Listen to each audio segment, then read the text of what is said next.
Hey, Rock, thanks for joining us. Hey, Omar, it's a pleasure to be here, buddy. Dude, I am really excited and honored that you decided to join us. Thanks again. Yeah, it's my pleasure. I love to share conversation with other passionate bald people. Me too. Awesome. All right. So, folks, today we have Rock Thomas joining us on the Share podcast. Rock comes from humble beginnings on a small Canadian farm near Montreal. He became a self-made millionaire running several successful businesses and 6 award-winning RE/MAX franchises. After achieving epic financial success, showered with accolades and awards, Rock embarked on a quest for personal growth, traveling the world and studying with acclaimed teachers like Tony Robbins, T. Harvey Eckert. T. Harvey Eckert. Is that right? It's hard to say. It is hard to say.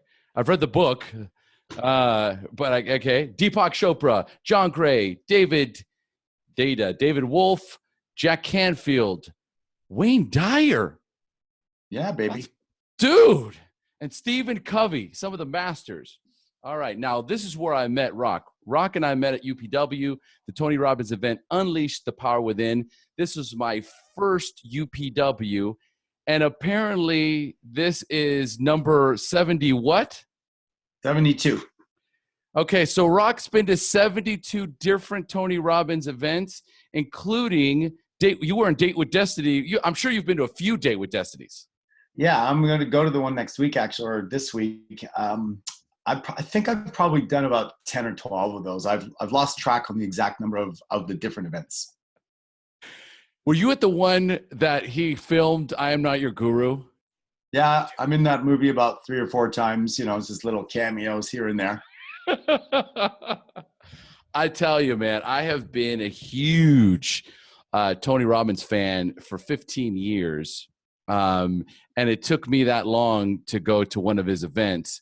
And it just changed my life, like instantly. So I understand what, going back over and over again, it continues to anchor everything that you know, and then actually lets you go next level.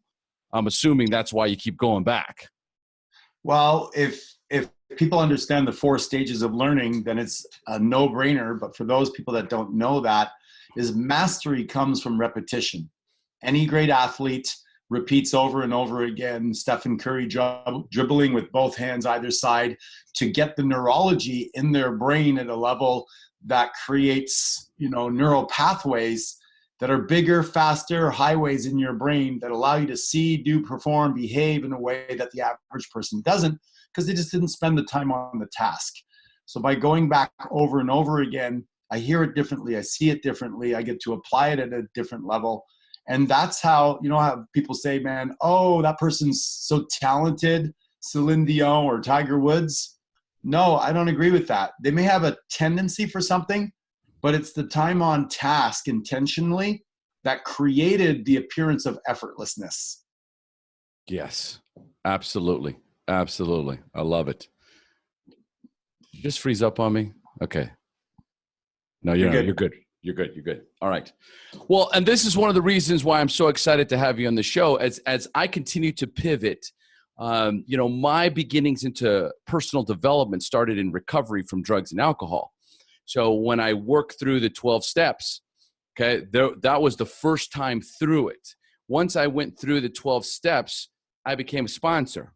Then I would take guys through the steps. So I was going over it again and again and again. So that idea of practice creates mastery, repetition creates mastery, without knowing, exactly the terminology. That's what I was doing. I was just creating a blueprint, a mind map, right, to, continue to mastering what I did. So then pivoting into personal development has been very seamless because everything about it, right, is so different from what I learned in school. And, I don't even remember what I learned in school, to be honest with you, if anything,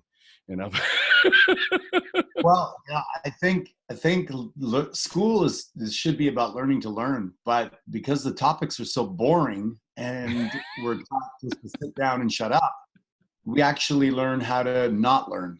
And I consider myself an excellent student. And it's one of the things that I pride myself on. And thanks to my father, because he never wanted to look at my report card. He just said to me, what did you learn at school today that you can apply and show me? Like, can you calculate math in your head? Well, we're going to build this barn. What do you know about the angles that you learned in trigonometry? And he enticed me to take what I learned and to apply it. And it's actually lived my entire life. I tell people, as a coach, a trainer, a speaker, I'm not interested in information. I'm interested in transformation. And transformation comes from the application of information, not the acquisition of information. And that's the difference, I love it. Applying. Okay. Take what you learn and apply, which leads to transformation. And that's, I guess, the most important aspect of personal development, the massive and rapid transformations that people have. It's what got me all excited. It's what it's what really catapulted me to where I'm at is I hired an NLP coach to go. Seriously, I don't even remember. Since UPW you did? No, this was last year. Last year, I hired an NLP coach because I went to an NLP workshop. And I was so blown away by this. It was just a 2-day workshop with just the basic fundamentals of NLP. Yeah. And I was like, I'd never hired a coach before one-on-one. And I said, dude, can I hire you? Right? Like, obviously, there's some stuff that I'm stuck. It changed my life. I had 9 sessions with him and I had such huge breakthroughs. And then at UPW, it was what I did at that coaching session got 10x'd. Yeah. it was the same. What was some of the biggest distinctions for you with NLP? What do you use? What are you conscious of now? Well, the thing for me was my language. The language that I was using combined with the limiting beliefs that I developed from childhood. I mean, when I was a kid, I had stigmatism from birth.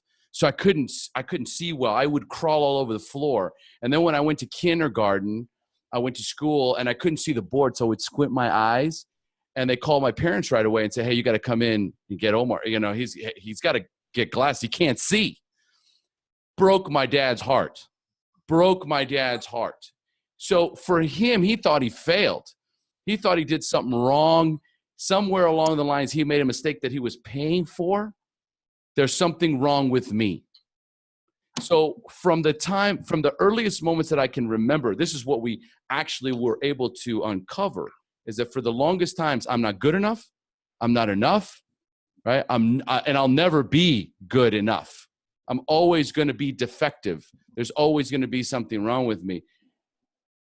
Dude, it was one of the most heavy experiences of my life to clear the language. It was really reprogramming the language that I was using. Disempowering language. I am not enough. I can't do this. I'll never be able to do this. And reframing that. Mm-hmm. Right, 100%. And this is why I started the I am movement, because the words that follow I am follow you. So if you're constantly saying I am damaged or I'm not enough or I'm defective or I don't fit in, then your brain, you know this from NLP, looks for the evidence to substantiate that belief because your brain doesn't want to be wrong. So somebody calls you a loser and you start looking around, I'm a loser. You try to pick up this girl, it doesn't work. You go, yeah, I'm a loser. You try to apply for a job, you get refused, I'm a loser. Instead of realizing that you probably have to ask 10 girls out to get one because that's life. You probably apply 10 times for a job, and that's just the statistics that work in applying for a job. So it's really, really, empowering or disempowering when you give yourself a label that limits you. So if you really want to transform your life, what I tell people is you got to start to language yourself. Words create your world, and you got to be conscious of it. Yes. One of the beautiful things that I got, because I coach people also in the same fashion, right? But one of the things I loved at UPW was the triangle, was the triad, okay? The focus, the language, and the physiology, which I'd already, in different pieces, had already formulated, but that's just such a beautiful, that's what's so beautiful about UPW. It's also basic and easy, right? So a lot of times it's just like recognizing I've been focusing on what I don't want for years, which immediately creates this shrinking of physiology and gives me this emotional state of just, of being lost, of being afraid, of being not enough. It's just this constant, and then being able to actually explain to someone simply on how the physiology works along with what you're focusing on and the language you use, these things, that's the thing. It all of a sudden quickly, wait a minute, I am enough. I do deserve to be a millionaire. I do deserve to impact people's life. I'm a fucking badass motherfucker. You know what I mean? And boom, all next thing you know, you're just in state, right? And so this is the most incredible, this is what I'm talking about. Just how quickly you can be decades of your life suffering with emotional baggage that you've been carrying for 10, 20, some of my clients for 40 years. And the shift happens so fast that it's like, it gives me goosebumps just to watch it happen. It's the most amazing thing I've ever experienced in my life. So it happens so fast, but does it last? Well, that's the thing. Great question. It doesn't if you don't apply, if you don't continue to grow, if you don't continue to learn and grow and practice. It's practice. Yeah. And what else do you need in order for it to last? You practice, you got to grow. What else? You have to teach it. Yeah, you're right. We teach what we need to learn. And what does your environment need to be like?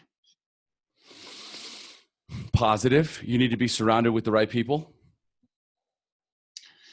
So I created a mastermind called M1 March to a Million because I watched people come from UPW year after year as a trainer for him for 15 years. Like you, lit up like a Christmas tree after the event, going to take over the world, change your limiting beliefs, walked on fire. I'm a badass and I'm now going to change my life. And then 2 years later, I'd see them come back 10 pounds heavier, beat down, feeling shitty, divorced, unemployed, or at the same place or whatever. And I started to scratch my head going, my life just keeps on getting better and better and better. I'm feeling younger and more energized and more healthy, and my businesses are growing, and I'm adding more, and I'm leveraging them, and I'm playing more golf, and I'm using pattern interrupts to break when I hit a bad shot in golf, and then to forget it and move on, emotional floods and the whole thing. And I realized that the strongest force for most people, there are a few that can defy the odds, like Viktor Frankl in Man's Search for Meaning, if you know that book. Absolutely. Right? A man in a concentration camp that defied all odds. And I'm mad at respect for him. And his belief was that, your attitude's your choice. But most people don't have that muscle. But they can get there if their environment, the people they spend time with, provide them with a greenhouse effect or an ecosystem that supports, encourages, and challenges them to be the best version of themselves. So I created this mastermind, and we now, give people that environment online and do events. We've created 40 whole life millionaires in the last 2.5 years. And I say whole life is people who become financially free without giving up their health or their relationships, because those are the most important components. Money just gives you choices, in my opinion. But what you want to do is have more choices so you can actually spend some time working on your health, maybe staying in shape, getting in shape. And in many cases, unfucking up your programming in your relationships. It takes time and it takes energy. So if you've got 3 jobs and you're just trying to make ends meet, you don't have time to do the important work, which is to work on your soul and your character and the programming that was downloaded from your people and your parents and teachers, etc. So we teach people, where do you need it first, but don't give up those pieces. Don't go all in on becoming a millionaire and fuck up the rest of your life. You can go hard there. We'll show you how to leverage and buy passive income, assets. But we're going to also hold your feet to the fire, literally, when it comes to health and we're going to work on your communication and your relationship skills as well. And this is being very gratifying because it's now it becomes the whole person that transforms. Yes, yes. And that's massive. That's massive because, you know, what we find is that when people, or all of us, you know, let's just say people, right? Individuals, right? A lot of the wounding that happens when we're younger, there's different ways that we create masks. We create identities, right? So for some, they're wicked smart, so they're able to financially get ahead. So success, money, prestige. So they get to this point where it's like, well, you know what? I had a tough childhood, or I had all these things that happened to me, but look, I made it. I'm rich. I've got all this money. Why am I still unhappy? Why do I still kind of walk around with a chip on my shoulder? And it's what you're talking about right there. There is a balance. There's a balance of needs. We've discussed these needs, you know, like Tony talks about the 6 fundamental human needs. And if we're not growing and contributing, then the fulfillment that we feel for making the money doesn't exist, because it's just constantly, I'm just all about making money. I'm all about making money. But what about cultivating my relationships? You know, what about growing as a person? You know, what about my circle of influence? And what kind of global impact am I having on the world? You know, that is, I'm assuming that's what you're referring to. Yeah, I mean, if you really want to go down to the source of it, Omar, is that when we grow up, we often are, our parents are trying to live vicariously through us. They're trying to improve us and make a better version of themselves through us. But in that process, what they do is they actually tell us consistently we're not enough. You know, if, you know, I'm going to help you go to soccer practice so you can win and score the goals.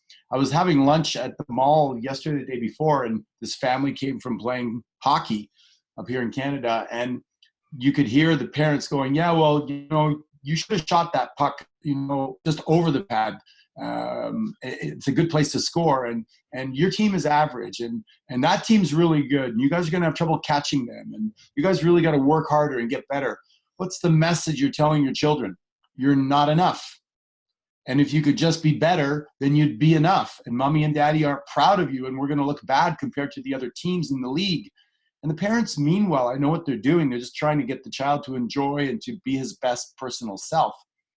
But this happens with their homework. It happens with them not doing their bed. It happens with them being rude, talking too much, not talking enough. And in the process, we lose who we are. We don't get to be just you or me. And we become these things that, you know, I'm a good driver or I'm a bad driver because mommy likes it when I drive safe, or daddy likes it when I drive fast. And we totally lose who we are. And that's why most of us don't feel enough. Because we never actually got to figure out our beingness, just to be. We're measured on our doingness. And that's fundamentally part of the problem. And that's why I say you need time to unravel all that and start to do some of that work and become authentic and vulnerable and real. And you and I have both used drugs and alcohol and to mask the pain of not being enough, because we don't know who we are. And most people are out there using food as a drug, and they're using pornography, and they're using things to mask the pain of being lonely and not fitting in. But that, you know, that thing on the other end of the screen is not going to reject you like that girl or whatever. And therefore you go there. And so my mission has really become, first, to take responsibility for my own awareness, to forgive myself for a lot of the things that I did to others or did to myself and not knowing, become more aware, and then hopefully share that story with people. And maybe there's something they can relate to. I'm not saying I have all the answers. I can only share my story and say, this is what I've learned. It's like a video game with 20 levels. I might be on level 7. And if I can talk to somebody on level 2, I can help them move through some of the ways they're eating or some of the ways they're talking to themselves and make themselves get to a higher level in their own enlightenment. But I need to have my mentors at level 12 and 15 and 18 help me get to the places that I still need to go to. Yeah, absolutely. It's constant work in progress. It's a constant work in progress. So I want to encapsulate what you just said there, because you just touched on something that's very important, which is, why my listeners tune in the first place. It's the drugs and the alcohol, right? So that was my third question for you. But before we get there, right, what's very important for so many of us is a daily routine. Now, someone who is as busy as you are, who's constantly has different retreats you're going to, you've got the M1, mastermind excursions or retreats, or it's like the traveling, and then I'm going to UPW. But one of the things we learn there is how to start our day with intention. So what does your morning or your regular daily routine look like? Well, it's a great question, because I think that I have two things that I want to achieve in my morning routine. And I think, unfortunately, most people don't have a purpose-driven life or an intentional life. They get up and they're actually trying to survive. So for me, I prefer to have an intention with things that I do. If I'm going to get on this podcast, I have an intention to be present, to play full out, to give as much knowledge as I can. If I go to a business meeting, I want to go there. I want to make sure maybe I connect with 3 people, that I use people's name, that I come fully prepared to add value. So what I do is I do these things with intentionality, and I think it's allowed me to be super productive and really aware and have experiences that exceed most people, because they just haven't used that strategy. So my intention with my morning routine is to shake up the cells in my body, because if you don't, you're kind of in this haze for several hours. You've seen the person stumble into the office at 9 o'clock looking for the coffee machine, right? And Yes. the second piece is to create and connect to my vision. What is the purpose of my day? I can only live one day at a time. So it's not like I go, well, next week I'm going on vacation and look forward to that. I don't want to live in the future. I want to live as much as I can in the present.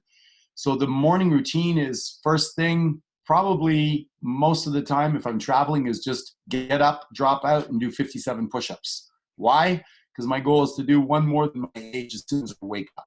It's just a thing that I have. It moves my body, it gets me the air going, and it gets me shaken up.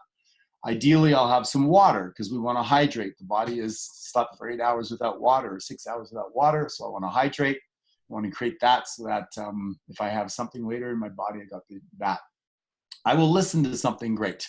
I will read something great. I will start to get something fired up in my mind. I might look at my goals, my vision board, and I have a 5.5-minute I am recording on my phone with cool music that I listen to somewhere where I'm either brushing my teeth, getting dressed, or in the gym, that repeats, I am gifted, guided, grateful, powerful, passionate, playful, sexy, sensual, sensitive, and blessed. I'm a gladiator. I'm a force for good. I defy the odds, whatever. All the words that describe me in the 8 areas of my life, how I want to show up. I'm great at seeking out opportunities, and I'm open to opportunities coming to me. I'm a shrewd judge of character, and I add valuable people to my team. I'm a master delegator. I'm really good at getting the most out of every experience and using every asset to serve me. Otherwise, I'm just an ass. And the list goes on and on and on. And when you listen to 5.5 minutes of that over and over and over again, we're back to how we started your show, that repetition starts to drive it into my identity. And my identity and your identity are one of the strongest forces that we have, because we desire to remain consistent with how we describe ourselves. If you say you're a badass, you're going to behave like a badass. If you say that you're introverted and you go to a party, likely you probably won't talk to people. But if you say I'm an extroverted person and you and I go to a party and you're not talking to anybody, I might hit you on the shoulder. I'm like, Omar, I thought you said you were extroverted. What the fuck? Right? And then you're going to go, oh, yeah. No, I am extroverted. Hey, John, how are you? Right? So if you surround yourself with people that are comfortable with your highest vibration, I say your friends are comfortable with your present, and your mentors are comfortable with your future. If you hang around me, I'm going to want to know what your dreams and goals are. And then I'm going to want to hold you accountable. If you say that you love to be in great health, you love to have great energy, if you're feeling tired and we're on a plane together or something, I'm going to go, dude, let's stand up, let's walk. Let's go do some dips on the chairs. Let's go stretch our legs around the back. Let's change our state. Let's get energized. And you're going to go, yeah, let's do it. Because you said that's what you wanted and you're being true about it, right? So I want to be around people that know what I want at my highest vibration and that are going to challenge me and support me and encourage me to be that type of person. And that's a missing piece for most people. How do they choose their peer group? The people that are comfortable with them being comfortable with themselves at a lower vibration, because they haven't been encouraged and compelled to live through their comfort zone to the outer edge where life is juice is at. That's where it's at. And you got to reach for it. You got to be comfortable with being uncomfortable. I love it. I love it. Beautiful, beautiful. You know, here's my biggest takeaway. My biggest takeaway from this is that a lot of times we're trying to put too much into that morning routine. I'm either trying to put too much into it that I lose interest because there's just so much. Simplicity. What is it? Complexity is the enemy of execution. So we have to keep it simple. And here's the thing. I did this morning unintentionally. I had a full roster. I've got a couple of coaching calls. I've got 2 interviews, right? And so I woke up this morning and I said, what do I want? How do I want to show up for each one of these? What preparation do I need to do for each one of these? Yeah. So it was like, okay, so I've got my first coaching call at 9:00. Let me go over what his notes were for last week. I know exactly what I want from this conversation, right? Right before I got on with you, I did a couple of power moves. You know what I mean? Put myself up, got ready, and got in state, right? And it's exactly. I didn't focus on my big dreams and big goals. It was like, what? I've got a full day today. How can I be present? Yes. And how can I be in state? And what do I want to deliver? This is what I needed. Folks, if you're listening, in every conversation, there's going to be lots of information. This is the one that well, so far, I love this. It allows me to be intentional with the day, this moment, right? So I don't get overwhelmed with everything. Yeah. And if I can piggyback on that, I teach something called the Sunday System for Success, where Sundays for 90 minutes, I set intentionally what my week is going to be like. And it's a 7-step process.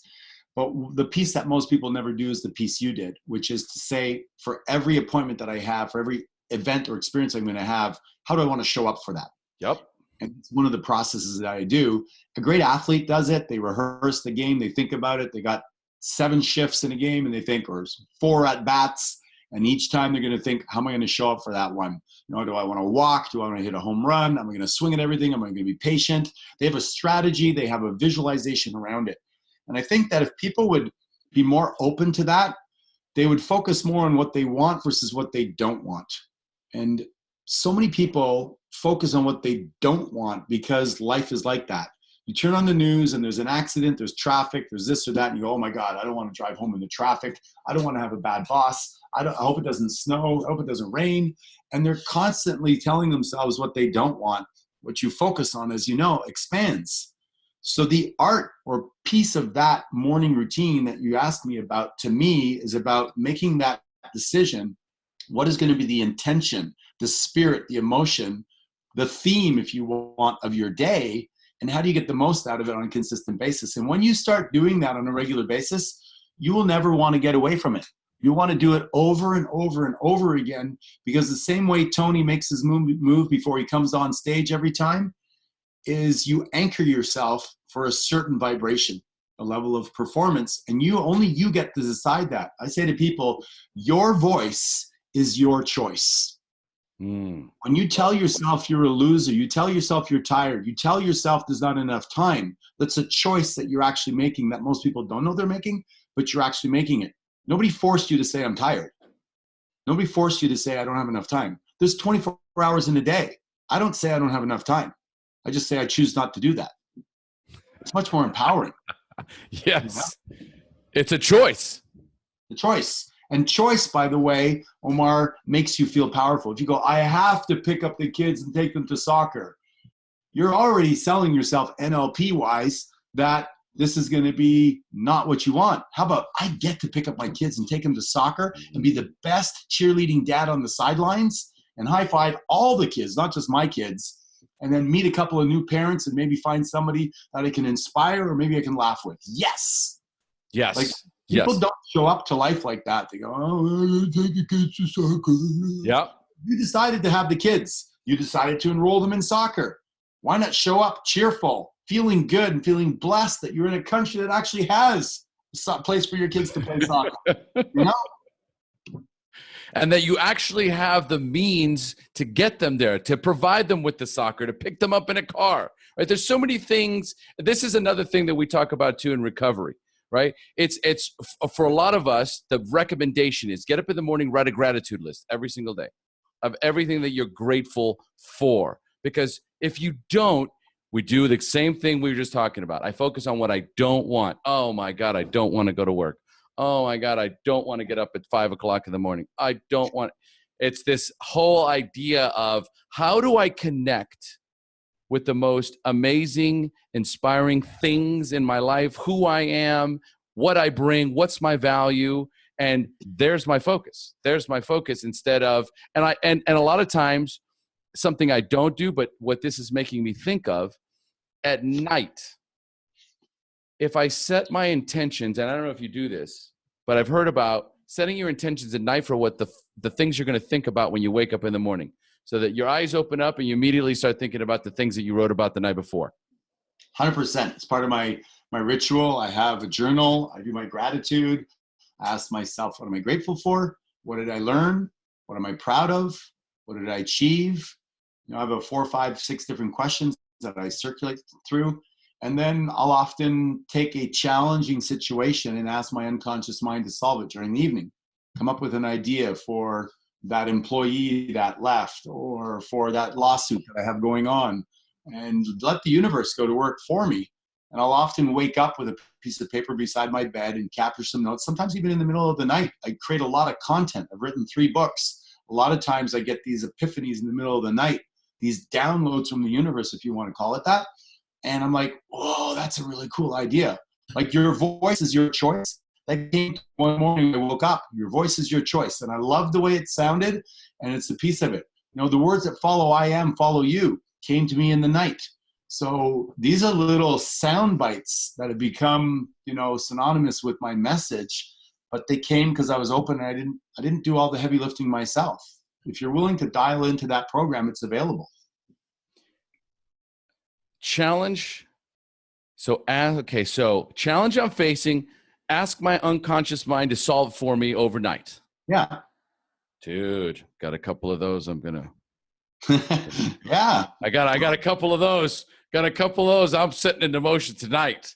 I'll tell you what, man, the universe wants to work for you. Yep.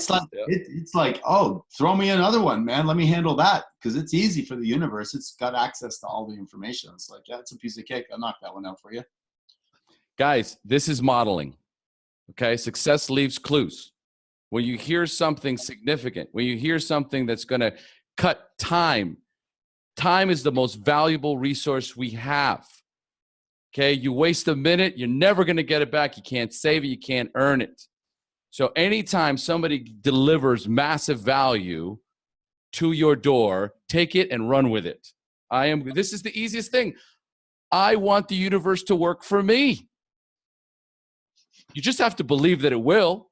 Exactly. You have to have faith, and you have to have that universal belief, and then you send it out there, and then you let it go. Don't be attached to it. Just allow, be open, listen. The universe whispers. It doesn't scream. So if you're not listening and you're all up in your head and you're like, whoa, it's never going to work, I'm freaked out, the universe, you won't hear it. You'll overwrite that channel. That's why meditation is a good part of the morning or evening routines, is quiet the mind, slow it down. You'll never stop the chatter completely, but at least you can create some openings for some new channels to get dialed in. Beautiful. Okay, so speaking of which, another obstacle that a lot of people in recovery face is this idea of a higher power. So for some people, it's God. For some people, it's something different, right? what is your experience, or how do you channel a higher power? What does that look like for you? Yeah. So conflicted, I'll tell you, because my father was very religious and he died of cancer at 62, and he put all his faith into God. He didn't want to go to the hospital. He didn't believe in modern medicine. He said God will take care of him. I watched my dad wake up at 5:30 every morning while I went out to feed the horses. He went into his study and he sat there and he read the Bible, and he was still sitting there when I came back an hour later. And I thought, man, this is so dedicated. This must be so good. He was successful at business. He was, he drove a nice car, wore a nice suit. He was respected for a little kid, 11, 12, 13. You look at your dad and he seemed to be above average compared to the other people. He was a very honorable man with my stepmom. He pulled out the chair for her. He always made sure that, he held the umbrella for her. He was a gentleman. So I looked at all those things and I thought those are nice characteristics. But when he suffered miserably and I ended up paying his bills because he didn't manage his money well, and I ended up taking care of him and flying twice to Australia and moving him from one house to he literally died in a small little tin cabin. It was very sad. He had no money left and I ran out of money to take care of him. And I thought, if that's the work of God, I'm confused. And so I learned at a young age, Omar, and this is not something that people need to take on. It's just I learned if it's going to be, it's up to me. And I got pissed off at God. I was like, man, he put in a lot of time. He paid his dues and you abandoned him. So I said, I don't know if I could trust you. But as I went through life, I started to realize that it just doesn't make sense how beautiful things are, nature, and it just can't have just fallen together. So there's some force out there, and maybe I just need to learn a new way to communicate. Maybe my father didn't have the right conversation with that source.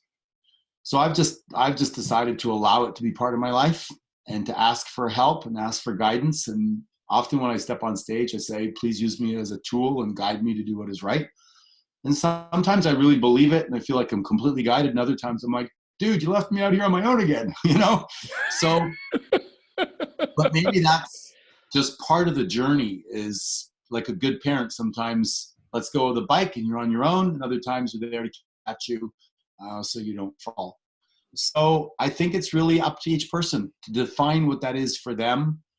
There's, without question, I believe in a universal power. And I think it just depends on how you choose to have that relationship with that individual.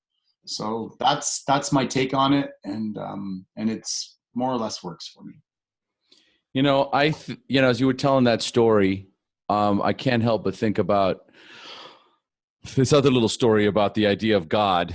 And this guy is he's in his house and the floods are coming. There's rains coming. He's getting this notifications that he's got to get out of his house, right? Because the flood's coming. And he's like, no, don't worry. God's going to take care of me, right? So, taxi leaves. There was a guy in a car. Hey, dude, get in the car. Let's go. We got to get out of here. No, God's going to take care of me. Flood starts to come up. He's on his roof. Here comes a boat. Hey, come on, let's go. Get in the boat.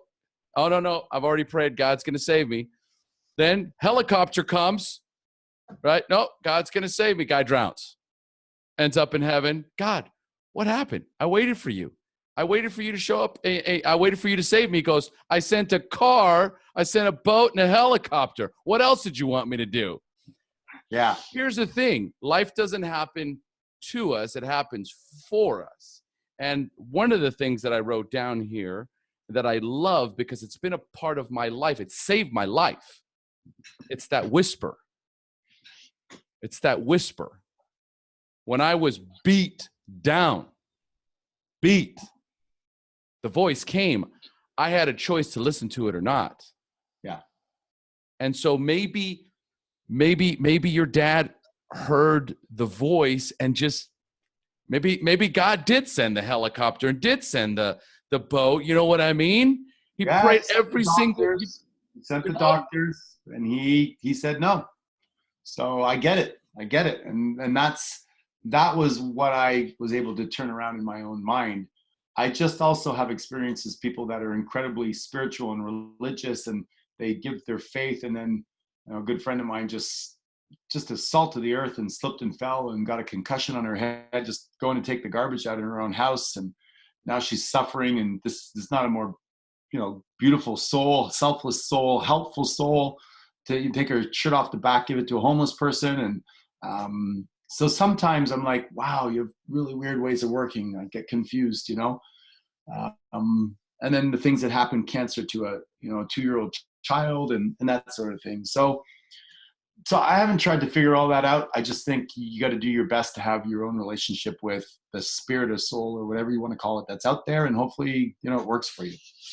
Yeah, no, and it has to be a personal experience, just like your personal experience with this morning ritual, with connecting with the universe, with meditating, reading the signs, listening to the whispers, because I was raised in a very religious family. My mother's a Jehovah's Witness, and I walked away from God for 20 years. And I said, this is what I'm out. I want nothing to do with this.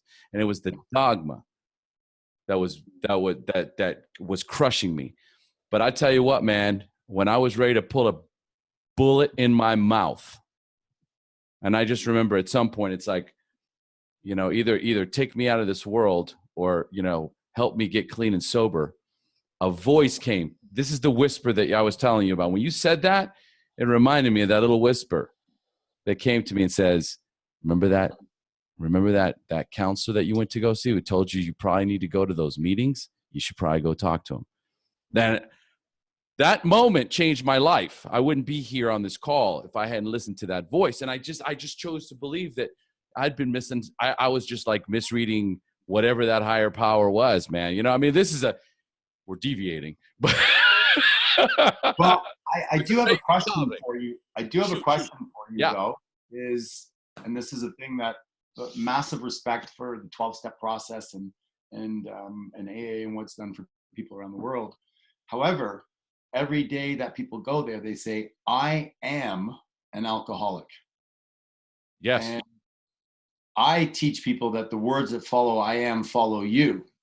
Yes. So what is your take on that? Is that admitting that they have no power over themselves? What exactly is the purpose of saying that repeatedly over and over again? It's disempowering. It's disempowering. It's disempowering?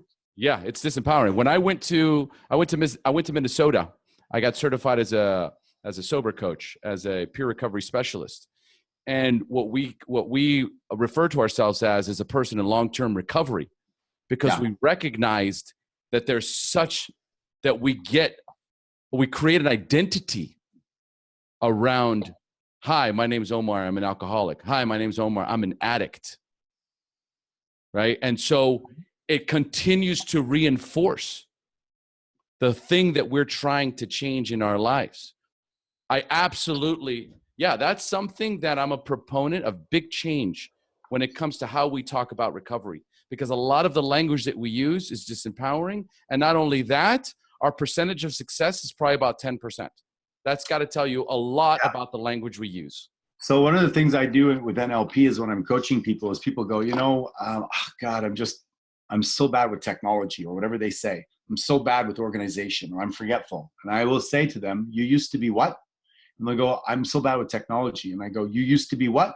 And they go, I'm bad with, I get it. I used to be bad with technology.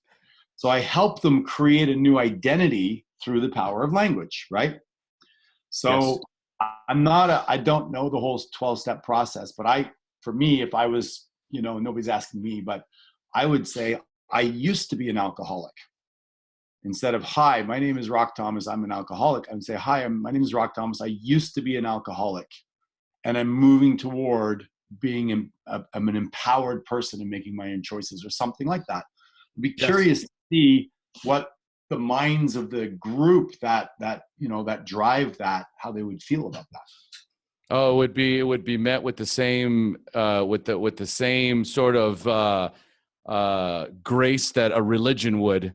If you showed up at a Catholic church and said, if we just changed a couple of words in the Bible, just to create a little more empowering, it would do the same thing. The dogma is so strong in there as well. They hold on to it as is with so much fear that if we were to change any of it. Yeah. Right. That it would completely lose its meaning. So there is I've done a lot of stepping away. Yeah. This is a recovery podcast, but as you can see, I've got members that I'm now bringing in, or guests that I'm bringing in, because the conversations that I want to have are wide open. It's inclusivity. It's about knowledge. It's about hacks. It's about saving time. It's about bringing fulfillment and happiness into our lives. And when we say things like, I used to be an alcoholic, to try and continue to change the neural pathways and create new neural pathways and new mindsets, right? That's something that when I started getting into personal development, I watched people in my own circle start to be like, oh, wow, you're starting to talk different.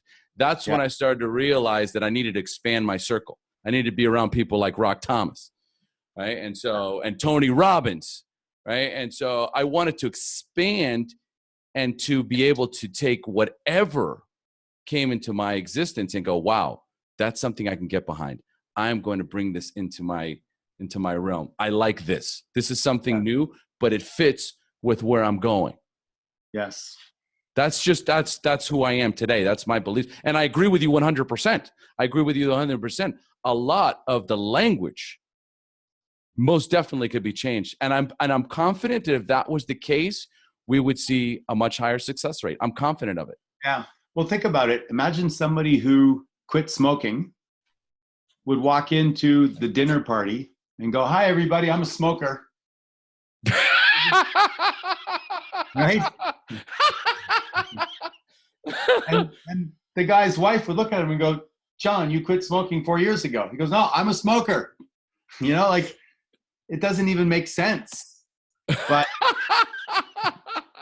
I don't know. It's just me, and I can only work with the things I've shifted in my life, from working hard to working smart, from being a struggling farm boy to changing my identity to being an entrepreneur, from being not an author to being an author, to becoming a best-selling author of 3 books, to now believing that I actually have the skill of writing and communicating, when in school I was taught I was stupid and I couldn't string words together, to being a skinny little bone dog kid that was useless to a great athlete, and then going on from pizza face, which was my identity as somebody that kids laughed at because I had lots of acne, to actually literally changing it to model Clint Eastwood, to becoming ruggedly handsome.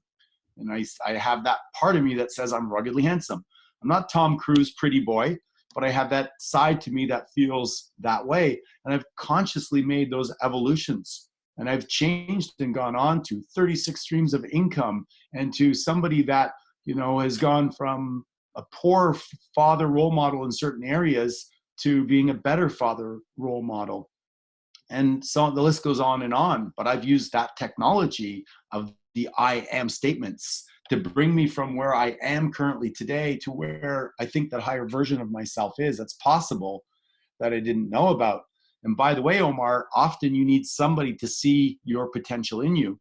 I say to people I'm working with, I said, "Who's discovering you?" And they go, "What do you mean?" I go, "Who's discovering you?" And they go, "What do you mean?" I go, "Somebody discovered Justin Bieber.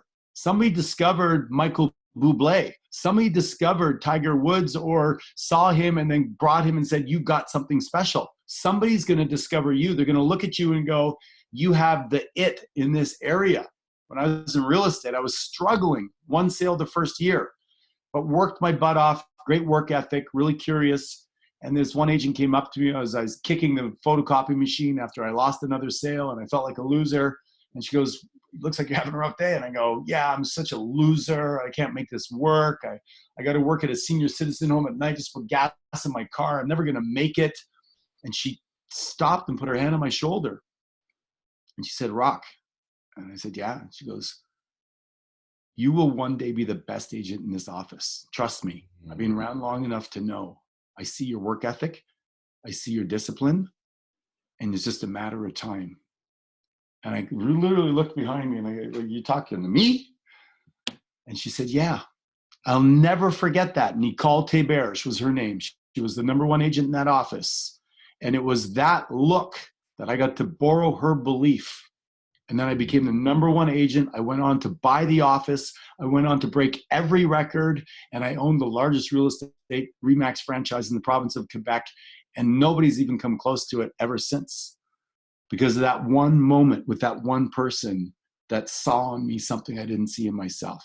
If you do not have mentors around you, nobody to discover the hidden gem in you that nobody saw. My father beat me down. I was never good enough. God bless him. I became disciplined and resourceful because I developed other skills.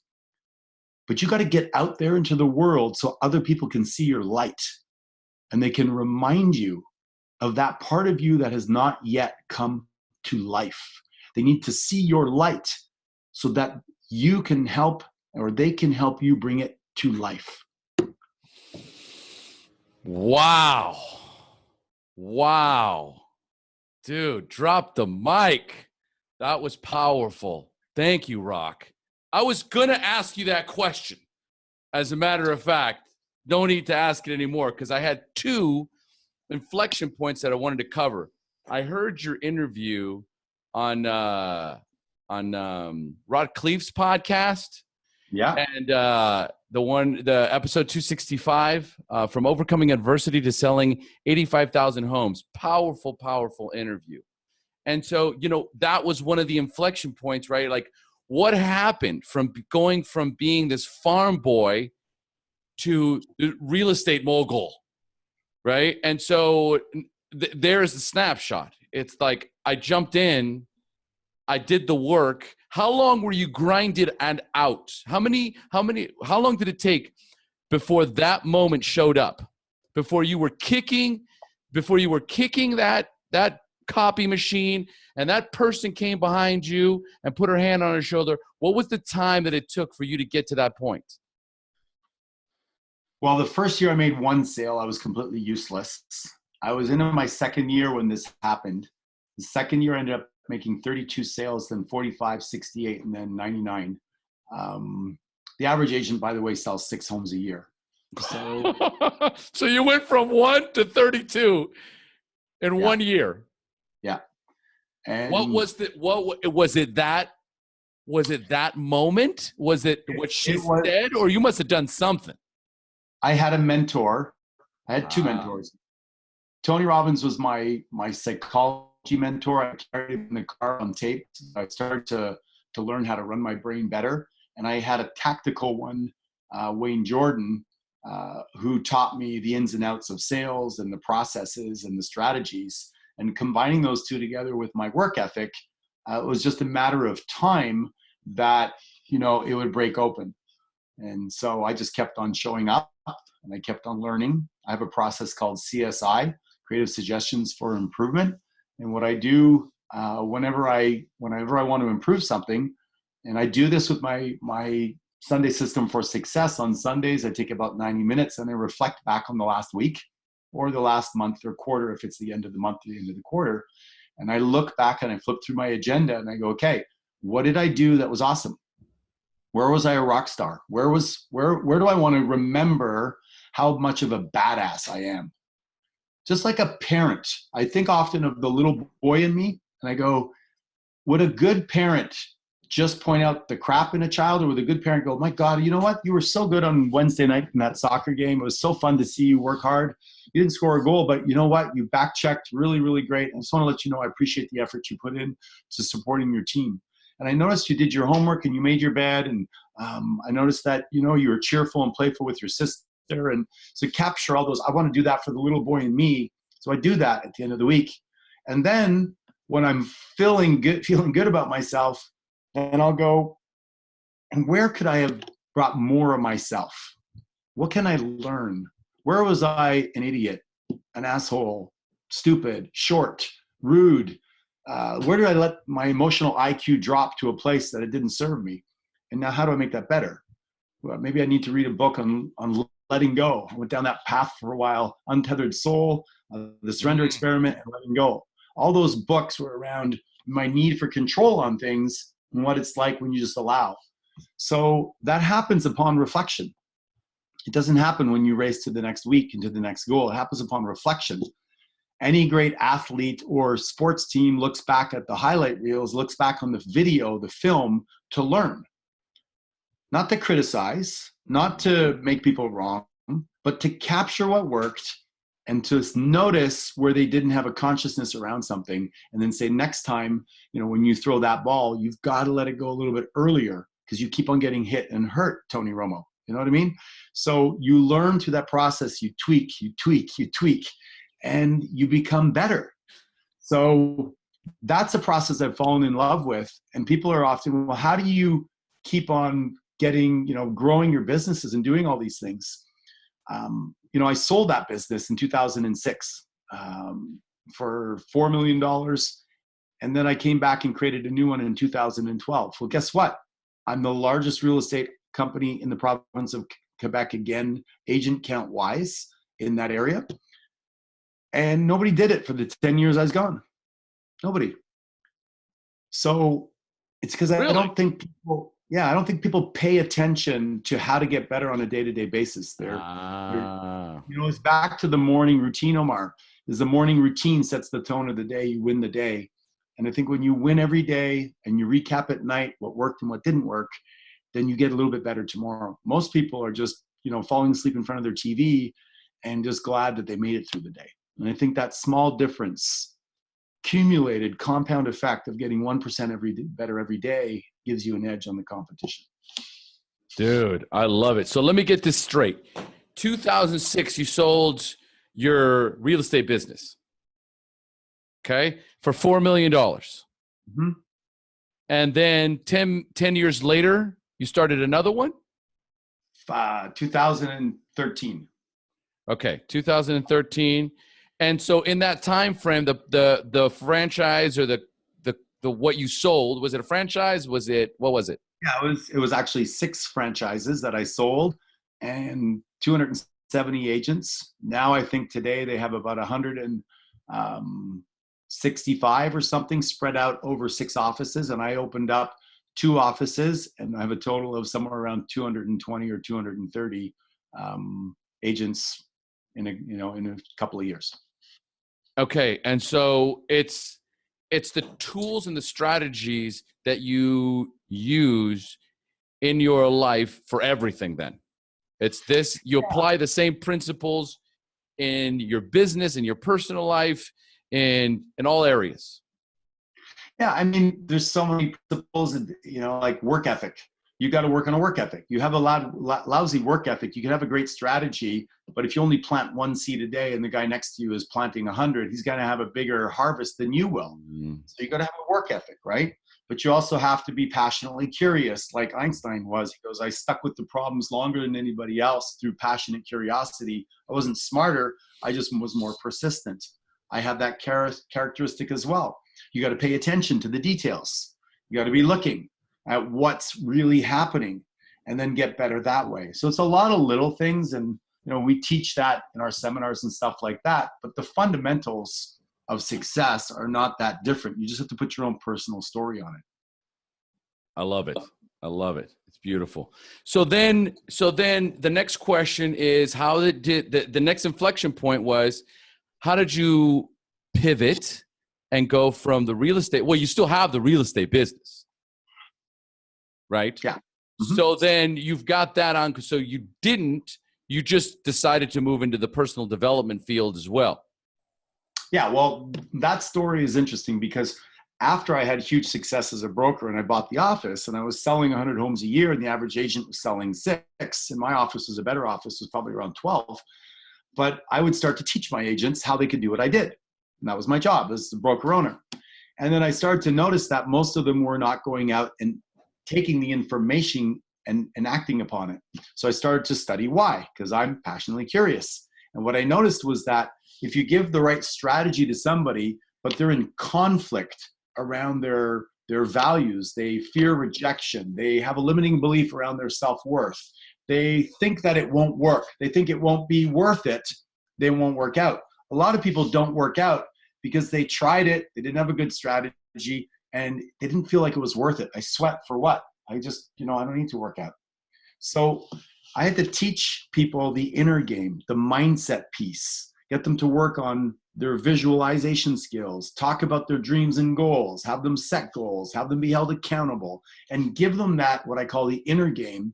The part that's invisible is much more important than the part that's visible. And then when I started to do that, people's sales went from, 80,000 to 140 to 250, and they started to break records and move into bigger houses and buy nice cars and go on great vacations. And that's one of the reasons my office was so successful, because we actually got real results. So everybody wanted to come work at our office. I love it. So you would coach them first in personal development. Yes. Clear the limiting beliefs. Yes. Get all that horrible negative self-talk that they've been focusing on all their lives, and then fucking turbocharge these guys. You got it, Omar. Dude, you were there. Pumped. Boom. Gosh. Boom. Yes. Yes. Yes. Yes.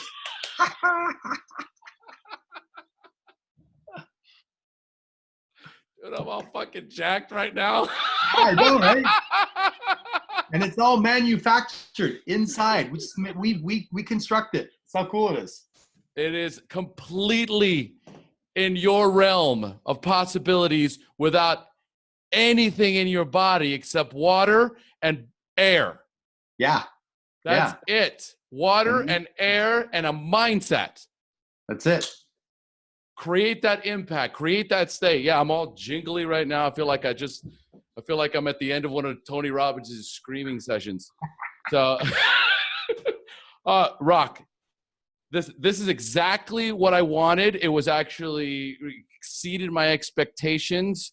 I thank you so much for joining us today.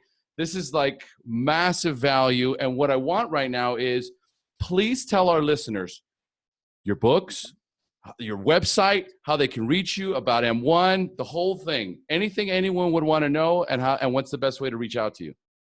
Yeah, so information is great, but transformation is better because it's lasting. And in fact, if you learn and you don't apply, you just wasted that time. You might as well just go watch a movie or entertain yourself. So the place I invite people to start at is to go to my website, rockthomas.com.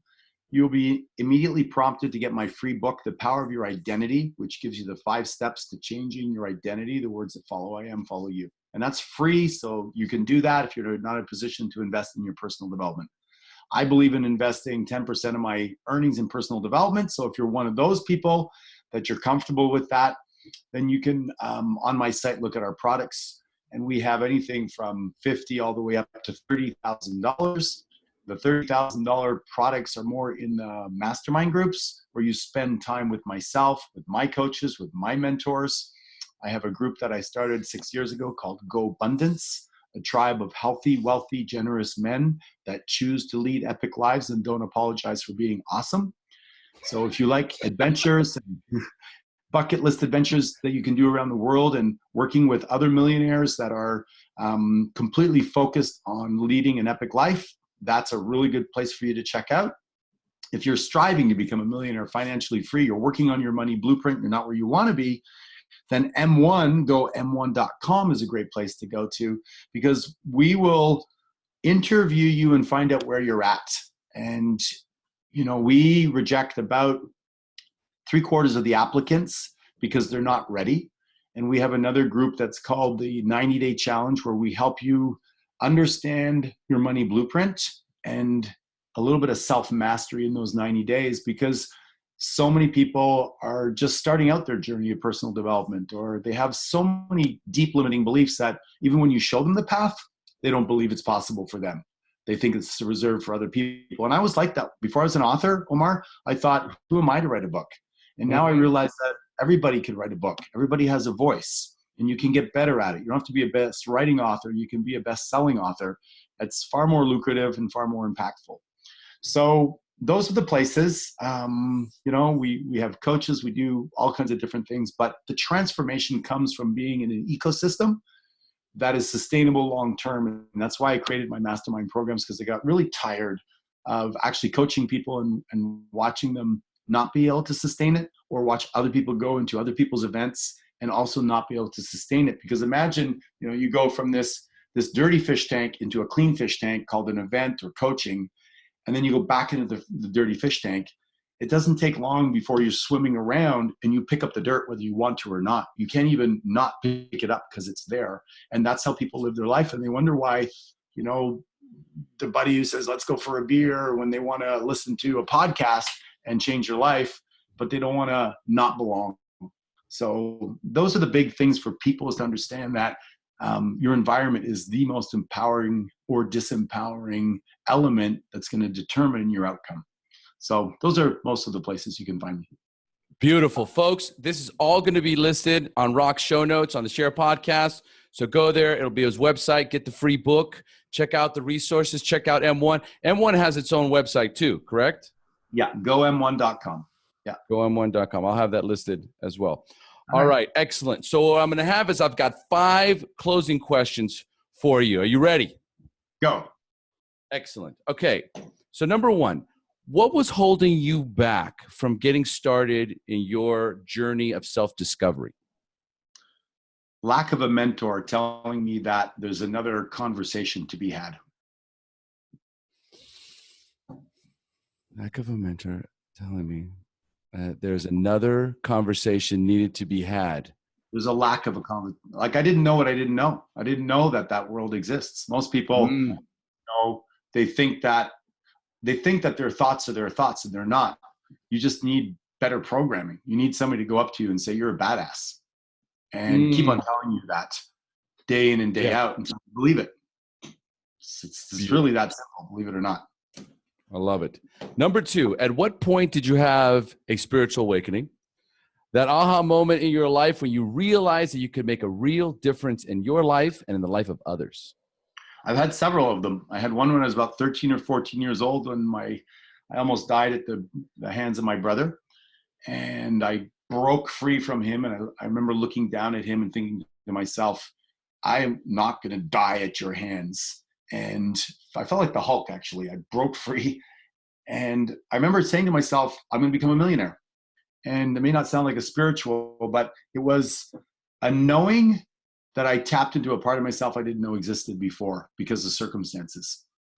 And I had one a couple of years ago at a meditation retreat in India after 4 days of meditation. And I realized that all my life I had to be strong, and that showing weakness was not something I was able to do. You know, my name's Rock. I'm supposed to be strong. And the relief that I felt when I got to actually show that there's times when I'm not strong, and when I just want to curl up like a little kid and cry in my girlfriend's arms and just go, frickin', I can't believe what's happening. And the permission to do that was such relief. I physically cried and cried and cried in the arms of my Indian guru. And it was just a magical, beautiful experience. I felt cathartically released and free to just not be strong all the time. So I've had a couple of them. I've had many in between, but I think for me, they're spiritual or ahas or breakthroughs or epiphanies, whatever you want to call them. Wow, the power of vulnerability. Yeah. Spectacular. Man, I love it.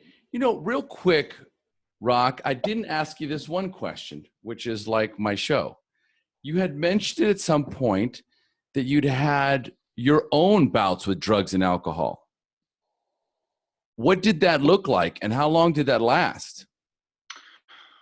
Well, I grew up on a farm and my parents didn't drink, so I was never really around it until maybe the last years of high school. And then when I left at 17, I worked most of the time, so I didn't really drink that much. And then I started to go out at night and realized that it was really a nice social lubricant.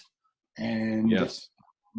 I was introverted and I had an identity around being pizza face and ugly. So it helped me, you know, talk to the girls. So it was more of a social thing. I went to Southeast Asia when I was 23 and bought a bag of pot and smoked every day on the beach and ate a lot of sugar and just hung out. But I think it was later when I started to have some success in business that I revisited it a little bit. It's like I partied so hard. It was like, what's the next high? So I did a lot of socializing, and then one day somebody, you know, pulled out some pot and then pulled out some Coke, and I was like, oh, I've never tried that. And, you know, whatever I was, 38 years old, let me give that a shot, or 35. I can't remember how old I was. And then one day I realized this doesn't take you anywhere. It takes you for its immediate gratification, and then you feel like crap later, and you don't become a better person. And that led me to Tony in 2000. And just by reading his book, I quit cold turkey, boom, like that. And which book? It was actually, his book led me to his tapes called Get the Edge, and I listened to Get the Edge with people in my office every day. And it was through that I was able to create the transformation. I went to A Day with Destiny in 2001 and just moved on and made health a priority. I didn't even have health on my values list. And then I changed the way I ate. I changed the way I saw health. And it was a big, big turnaround for me. So, I even was a smoker. At 23, I was driving a taxi. I smoked cigarettes. And I knew every time I lit one up, I felt like I knew it wasn't me. But I was just bored 12 hours in a taxi. And people would offer me cigarettes, and I wanted to connect and belong. So all of that, out the wayside. Now I still will have the occasional drink, a couple of glasses of wine, what have you, or once in a while if I go out with the boys, we'll tie one on if we're in Cabo or something like that. But as a general rule, salads and fish and chicken and smoothies is the way that I go. Clean. Yeah. Clean eating. Absolutely. Absolutely. Beautiful. Beautiful. Thank you. Thank you. Yeah. That's one important tidbit for my show. All right. So do you have a favorite book or possibly several books that you would recommend to our listeners? So I'm gonna say something that's gonna sound very selfish, but I wrote a book called Your Epic Life Blueprint, and I had somebody else do the audible version. And I listened to it for the first time, the audible version, because you don't generally write your book and read it. This last Christmas while I was in Mexico. And while I'm listening to it, I'm thinking, this is amazing. This is like a really good book. Because it was in a different voice, I'm like, it didn't feel like my words. And I thought, if it wasn't my book, I would run around, I would buy like 20 copies for my best friends. So I'm going to do the selfish thing on this, and I'm going to say Your Epic Life Blueprint, and get it and listen to it. And if it's not awesome, reach out to me and I'll refund you. But I'm telling you, I think it's a fantastic book if you're really, really open to transformation. 100% guaranteed, folks. Your Epic Life Blueprint on Audible. Is it on Audible? On Audible. On Audible. Okay. I love it. I should be a reader. You could be. I'm also ruggedly handsome. Yes, you are, baby. All right. Two more, Rock. Two more. What is the best suggestion you have ever received? That's a tough one, but I'm going to go with to learn not to try to please people by being somebody you're not. Everybody else is taken. Fall in love with yourself and be the best version of yourself. And that's a lifelong, I think, exercise. But I would say if you focused on that, it's like, I think of Bill Murray or people like that Bill Murray's not a handsome man, but he has found a way to be Bill Murray better than anybody else could be Bill Murray, as an example. And I just think that that's very endearing. So I think we all need to be ourselves, and the more we give permission for each other to do that, it's like the guy who loves himself. You love him because he's so freaking in love with himself. You're like, yeah, he's like a complete jerk right now, but I love that about him, Like, look at him talk to that girl. He's rude. He's touching her. He shouldn't be doing that. She's pissed off, but it's hilarious, So true. Be yourself. Everyone else is taken. Exactly. All right. So finally, if you could give our listeners only one suggestion, what would it be? Become a meaning master. You're giving meaning to everything anyway. Give things a meaning that is empowering. I lost all my hair to alopecia when I was 40 years old. I ran a marathon, then I went for a cleanse in Fiji with Tony, and I came back in 2 months. I lost all my hair. I have no eyebrows, no eyelashes. I have no nose hair. I have no hair. And I thought I was dying.